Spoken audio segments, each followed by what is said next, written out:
নমস্কার বন্ধুরা, আজ ক্যাবিনেট বৈঠক রয়েছে এবং সেই ক্যাবিনেট বৈঠকে বিভিন্ন বিষয় নিয়ে আলোচনা হবে এবং অবশ্যই বেতন কমিশন এবং ডিএ নিয়ে অর্থাৎ বকেয়া ডিএ নিয়ে আলোচনা হবে, এমনটাই কিন্তু সূত্রের খবর।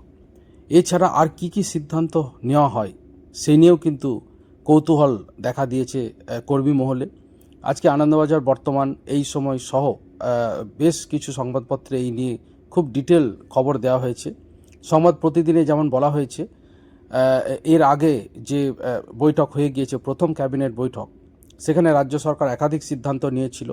এরপরে যে চাকরির বয়সসীমা 5 বছর বৃদ্ধি করার মতো একটা বৈপ্লবিক সিদ্ধান্ত রাজ্য সরকার নিয়েছে এবং সেই সংক্রান্ত অর্ডারও অলরেডি পাবলিশ হয়ে গিয়েছে। আপনারা ফেসবুক বা বিভিন্ন ইউটিউব চ্যানেলেও এই ধরনের খবরও দেওয়া হয়েছে, যেখানে 5 বছর সরকারি চাকরির বয়সসীমা, যে চাকরি পরীক্ষা বসার যে বয়স, তা 5 বছর বৃদ্ধি করা হয়েছে। এটা অবশ্যই মানুষের সুবিধা হবে।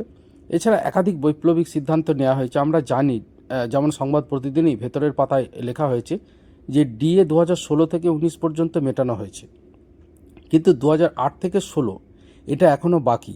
নতুন সরকার সেটা মিটিয়ে দেবে বলেই কর্মী মহল আশা করছে এবং কর্মচারী মহলে একটা উচ্ছ্বাসের ব্যাপারও লক্ষ্য করা যাচ্ছে। যেমন বলা হয়েছে, আমি খুব সংক্ষেপে আপনাদের শোনাচ্ছি। আজ সোমবার নবান্নে দ্বিতীয় মন্ত্রিসভার বৈঠকের দিকে তাকিয়ে রয়েছেন রাজ্যের সরকারি কর্মচারীরা।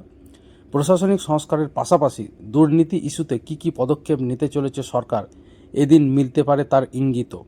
এদিনই বিএসএফের সঙ্গে জমি হস্তান্তর সহ একাধিক গুরুত্বপূর্ণ ইস্যু নিয়ে বৈঠক করার কথা জানিয়েছেন মুখ্যমন্ত্রী শুভেন্দু অধিকারী।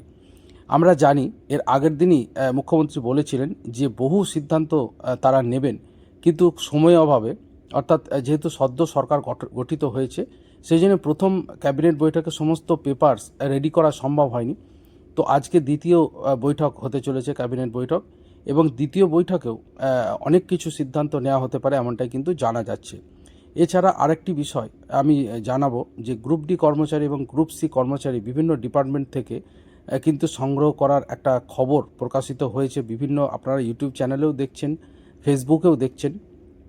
তো এই নিয়ে কোনো কন্ট্রাকচুয়াল কর্মচারী, ক্যাজুয়াল কর্মচারীদের নিয়ে কোনো সিদ্ধান্ত হয় কি না, সেটাও কিন্তু দেখার বিষয়। এছাড়া আরেকটি বিষয়, দুর্নীতি ইস্যুতে যে রাজ্য সরকার ঝোড়ো ব্যাটিং করছে বলা যায়।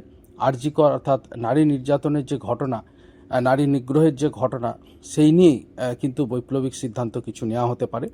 তো যাই হোক, আজকে ক্যাবিনেট বৈঠক অত্যন্ত গুরুত্বপূর্ণ। সকলেই আশা করছেন বকেয়া ডিএ এবং অষ্টম পে কমিশন গঠন নিয়েও।